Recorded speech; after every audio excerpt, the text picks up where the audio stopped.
Keene Project Solutions, a modern engineering and construction firm, embracing technology, establishing industry-leading systems and processes, and delivering reliable results to our customers.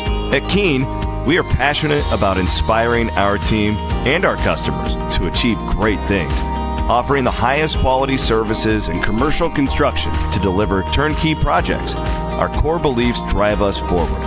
Protect people, build relationships, drive innovation, and focus on end goals, bringing our customers' desired results to life. See how Keene can work for you at ThinkDifferent.ThinkKeene.com. 10% of all the new cars sold in Iowa come from the Carl Auto Group. Our neighbors trust us to have the largest selection and the highest standards. To our current customers, thank you. And to our future customers, see for yourself why Carl drives Iowa. Your dealer for life, it's the Carl way. We know that carrying your groceries out to your car seems a bit old school. That saying hello and asking about your day feels like a thing of the past. Being best at fresh, it's not just a fad. Serving high-quality meat at affordable prices? Talk about a throwback. But at Fareway, that's kind of our thing. Because some things never go out of style. Friendly at Fareway. It's more than just a name. Hello, welcome to Pregame here on the Cyclone Fanatic Podcast Network. Also hanging out on YouTube, social media, wherever you subscribe to YouTube, people. Yes, that's the best way to do it. We are presented as always. All of our game day shows, all football season long, are presented by our friends at Channel C. So thank you to them. Leah Nelson will be with me at halftime of the Cyhawk game and then post game as well when Rob and Jacqueline and Jake are all covering the Cyclones. We are in the Northwest Bank Studios. We thank all of our great presenting sponsors. We'll start off with Fareway and Iowa Pork, because if you're doing the tailgate thing, you can kind of team up and you can go to the Fareway Meat Market in Ames and you can load up on the pork. I'm going to challenge you to buy a pork item coming up this weekend for the big game. Fareway and Iowa Pork. Jake Brend joins me as it's here. It's time to go. We're going to talk about it for about 20 more minutes, and this is the last analysis we're doing of this game. Sounds good. It's your last chance to. If there's like an old woman wearing an Iowa sweatshirt walking, you don't need to hold the door open for her. No, absolutely not. She can open the that can wait for Monday. Herself. That can wait for Monday, win or lose, good sportsmanship. But up until then, there's no sportsmanship. Get back to Iowa nice on Monday. Get all that hate week out right now. I did watch some. I watched the Iowa game back. I think their offensive line's pretty good. Yeah, it's proven too. Yeah, I mean, I think that might be the best offensive line Iowa State will play this year. So certainly up there. Unless they meet Utah and good point. Arlington by any chance. But Utah might have something to say about that. Regular season, I don't even know who would be close right now that's on Iowa State's schedule. What's Arizona State got? I don't know. Yeah. You usually think K-State. I think their O-line was a little bit down this year. I think they had an injury. They had a new offensive line coach. I'm looking, and I feel like most of our fans that listen to our shows, they don't want us just to come on here and just be like, Iowa State's going to win by 20. We're trying to break this thing down as objectively as possible. There's two spots where I think Iowa State will struggle. I think Iowa's offensive line is I'm not saying it's like a bad matchup, because I think Dominic Orange is pretty good. And I don't think it's like a complete and total mismatch, but I would go definitely edge Iowa. Yep. There. And I think Taylor Mauser alluded to it a little bit in his press conference on Tuesday, where I guess I would be surprised if Iowa State is able to consistently run the football, specifically in the first half against Iowa. I would be surprised. Yeah, I would be too. And I think we've seen the last couple of years, especially that 2021, Iowa State was able to run the ball successfully. But I don't think it's ever a safe bet to say, oh, yeah, we're going to be able to go put up 100 yards on Iowa, because not many people are able to do that. Not many teams, not even like the Ohio States of the world, are consistently able to do that when they actually play Ohio State. The way you've got to beat Iowa is you've got to beat them over the top, and you've got to take advantage of what they give you. And what they give you is it's 8, 12 yards at a time, but you've got to consistently do it, consistently not make mistakes, and that's how they are so good at defense, because they ask the opposing quarterback to consistently make these intermediate throws that look easy, but when you know it's coming, it's not really easy to complete. That's where it's good to have a veteran quarterback. Oh, yeah. Guy who has seen the Iowa defense. And I know you were hinting around at it. Maybe it's coming on one of your daily clones this week. I haven't seen today's yet. But it is interesting. Everybody talks about how basic and simple the Iowa defense is. Mm-hmm. But everybody always struggles against it. Yeah. It's because it's so complex that it's basic. Like I'm guessing the way inside that room that they are so fundamentally sound, and every single person knows every single play what they are doing. It looks basic to the naked eye, but it's, I'm sure, about as complex as it gets when you're inside that room. If it was that easy, it'd be easy to game plan for. But it is a weird mix. It reminds me a little bit of Leach in the air raid on offense, because when you watch that, you think that he's got this playbook 100 deep, and he really doesn't. They run like 7 plays. Mm-hmm. And a lot of it is just like really good coaching. And that's why like these Leach quarterbacks back in the day they never had the strongest arm, but they were always accurate and smart is what they constantly went for. And it's why a lot of those guys didn't translate to the NFL too. Good point. Because they didn't have these like cannons, but it was a system and they knew the system. You know, and Iowa has had a lot of these guys over the years. The one thing so those were massive matchup disadvantages for Iowa State, but the tight end on linebacker situation is very positive for the Cyclones. Like that one spot, I would draw a big advantage Iowa State when this matchup comes up on Saturday. Yeah, the big advantage would be tight ends, linebackers. I also think there is an edge when it goes wide receiver against their secondary as well. And that's where I do like this matchup on paper more than most years in the Cy-Hawk game, because you think that you've got the edge at both of those spots, and you know that you have the edge with Rocco Becht, especially if the game is on the line. And Iowa, they got really fortunate. They went straight from Jack Campbell to Jay Higgins. Pretty much, I think they had, you could say, the 2 best linebackers in the country back to back.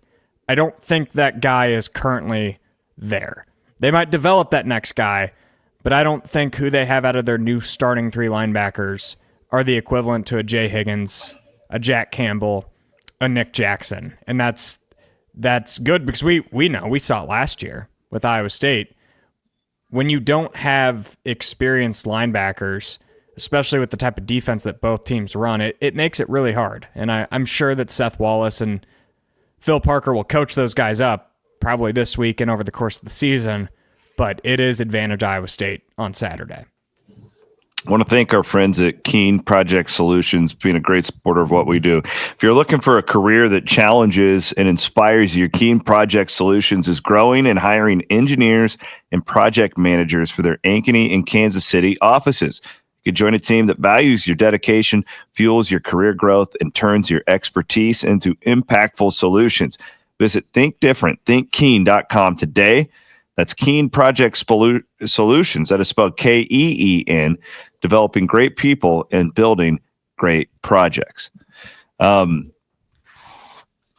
this line, it's kind of settled down now at 3 as of the time we record this. I talked to a DraftKings expert earlier today, so look for that on the Cyclone Fanatic YouTube page on Thursday. All We right.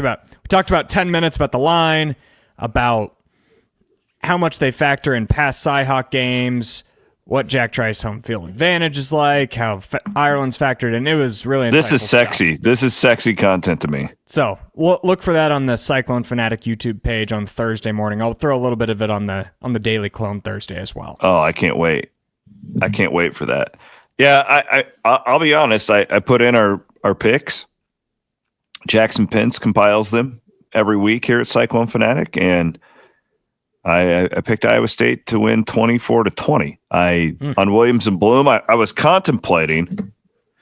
And I didn't have the balls to do it. I was contemplating picking Iowa State to win this game by 10. I went with what I thought is another aggressive play. You're going to see a lot of people pick 21-20, 24-21, but I am taking Iowa State to cover the spread. I never feel like Iowa State's. I don't know how either side can be too confident in most years with this game, just based on how the game usually plays out. Where, right, I gave the stat earlier today. In the last 20 matchups, 17 have gone under. Mm-hmm. And one of the overs was last year when 39 points was scored. So, like, that's a disgusting over. Thank you, Kyle Canardi.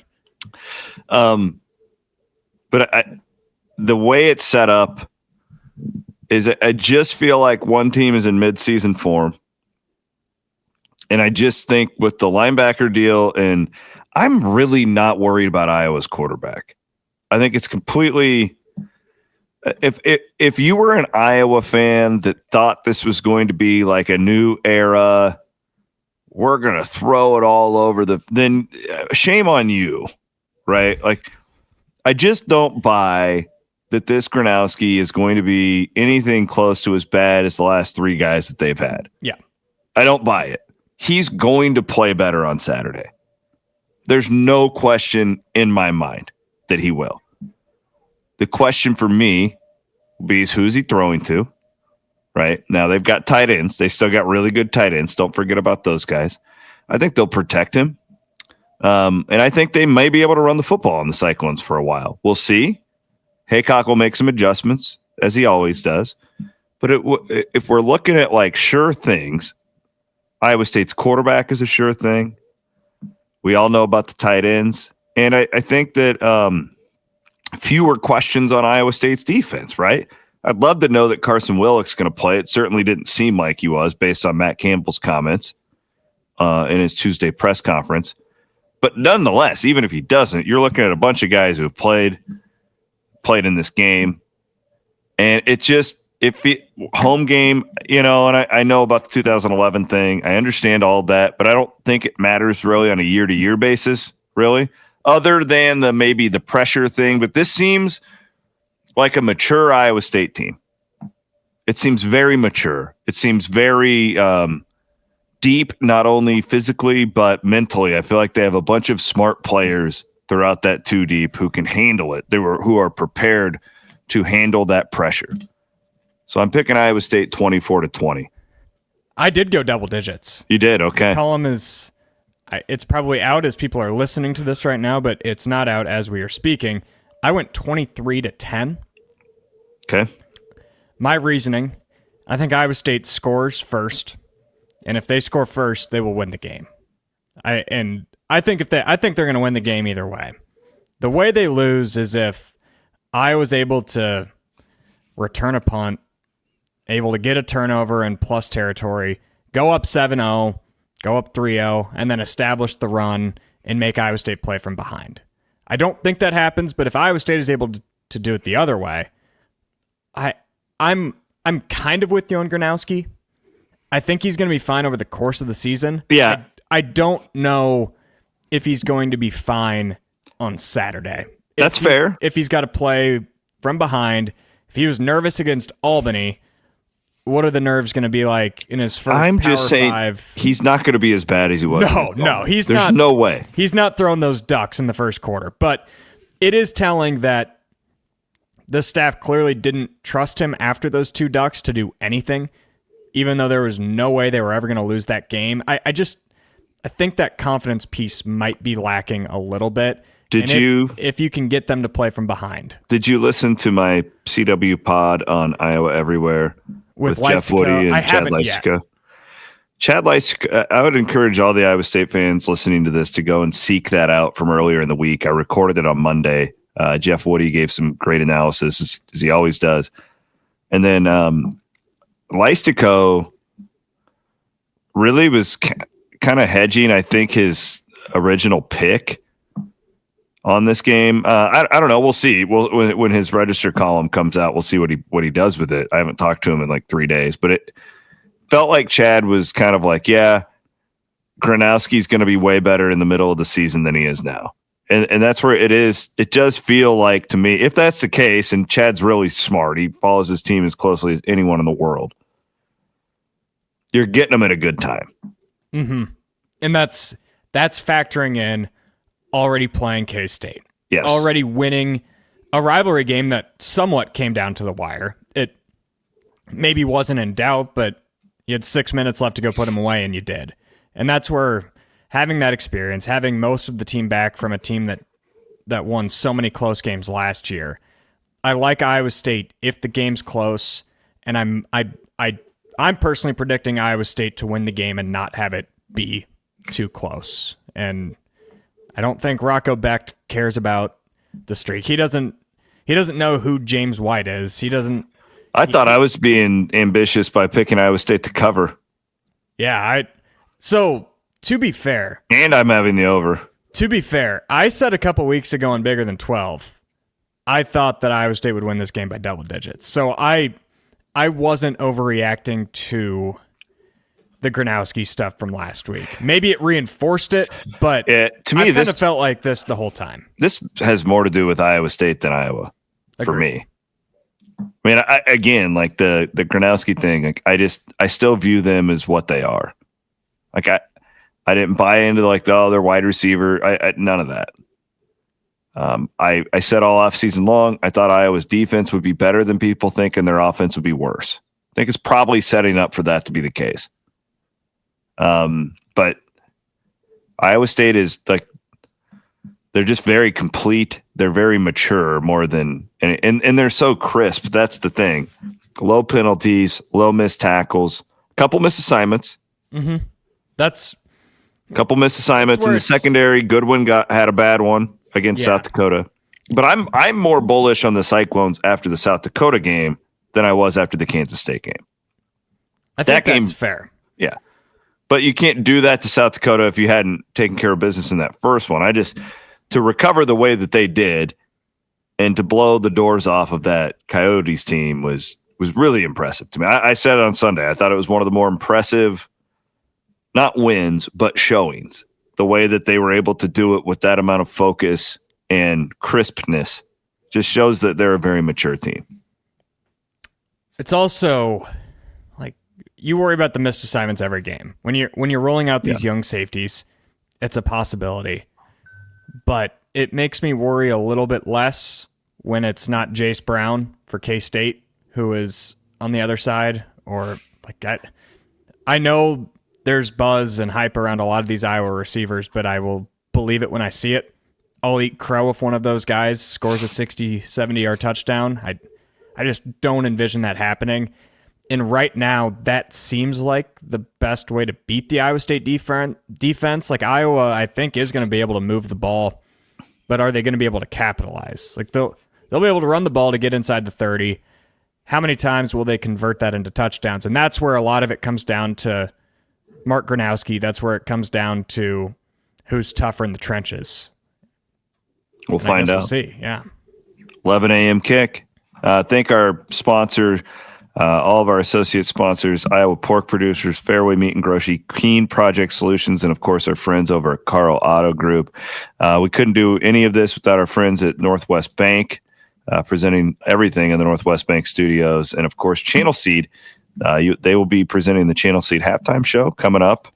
At halftime, Leah Nelson and I will break it down. So we want this to be a part of your guys' game day. That's the whole point. Just like you've relied on our coverage for the last 20 years, and we're enhancing it now with what Jake's doing video-wise, and you guys have read Rob's stuff forever. We want these game day pieces to just, it's halftime. I'm at the game. All right, put in my AirPods and see what the Cyclone Fanatic crew has to think. Same with postgame. So we thank you for it. We wouldn't be where we are without your guys' loyalty and taking in our product over the last 20 years or so. For Jake Brend, my name is Chris Williams. We're both picking a Cyclone victory. Hopefully we are right, and we'll all be able to celebrate on Saturday night. Have a great rest of your week, and we'll see you guys at Jack Trice Stadium.